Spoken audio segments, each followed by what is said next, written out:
তারা আমাদেরকে জানিয়েছেন শেখ হাসিনা প্রথম দিকেই পালিয়ে যাওয়ার আগে একবার হসপিটাল ভিজিটে গিয়েছিলেন এবং সেখানে গিয়ে বলেছেন নো ট্রিটমেন্ট নো রিলিজ, অর্থাৎ কোনো চিকিৎসা দেবেন না এবং কাউকে এখান থেকে রিলিজ করবেন না যাতে বাইরে যেতে না পারে।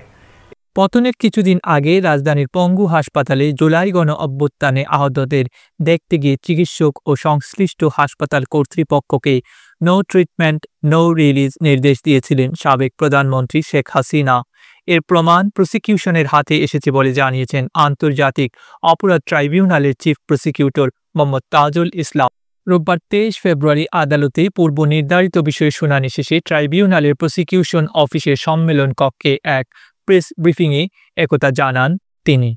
পঙ্গু হসপিটাল অর্থাৎ নিটোর বলে সেই জায়গায় আমরা যখন পরিদর্শনে গিয়েছিলাম তখন সেখানে ভর্তি যে সমস্ত রোগীরা আহতরা ছিলেন তারা আমাদেরকে জানিয়েছেন শেখ হাসিনা প্রথম দিকেই পালিয়ে যাওয়ার আগে একবার হসপিটাল ভিজিটে গিয়েছিলেন এবং সেখানে গিয়ে বলেছেন নো ট্রিটমেন্ট নো রিলিজ, অর্থাৎ কোনো চিকিৎসা দেবেন না এবং কাউকে এখান থেকে রিলিজ করবেন না যাতে বাইরে যেতে না পারে। এই নির্দেশাবলীর কথা সেখানকার রোগীরা জানিয়েছেন, ডাক্তাররাও জানিয়েছেন। সেই তথ্য প্রমাণাদি আমাদের কাছে আছে, যেটা আজকে আদালত জিজ্ঞাসা করেছিলেন সেগুলো আমি জানিয়েছি আদালতকে। আমাদের যে সমস্ত সন্তানেরা শহীদ হয়েছে তাদের মৃতদেহ কোনো সুরতহাল করা হয়নি প্রশাসনের চাপে, কোনো পোস্টমর্টেম করতে দেওয়া হয়নি, পোস্টমর্টেমের রিপোর্টও নেই।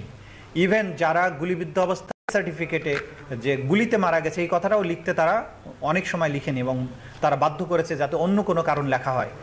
এই বিষয়টা আমরা আদালতে মেনশন করেছি এবং আদালত জানতে চেয়েছেন পোস্টমর্টেম রিপোর্ট তো ইম্পর্টেন্ট ডকুমেন্ট, কিন্তু আমরা বলেছি যে এখানে সার্কামস্ট্যান্স হচ্ছে মানবতা বিরোধী অপরাধ এই পর্যায়ের হয়েছে যে দ্রুত তাদেরকে লাশ দাফন করতে বাধ্য করা হয়েছে, চিকিৎসা নিতে বাধা দেওয়া হয়েছে।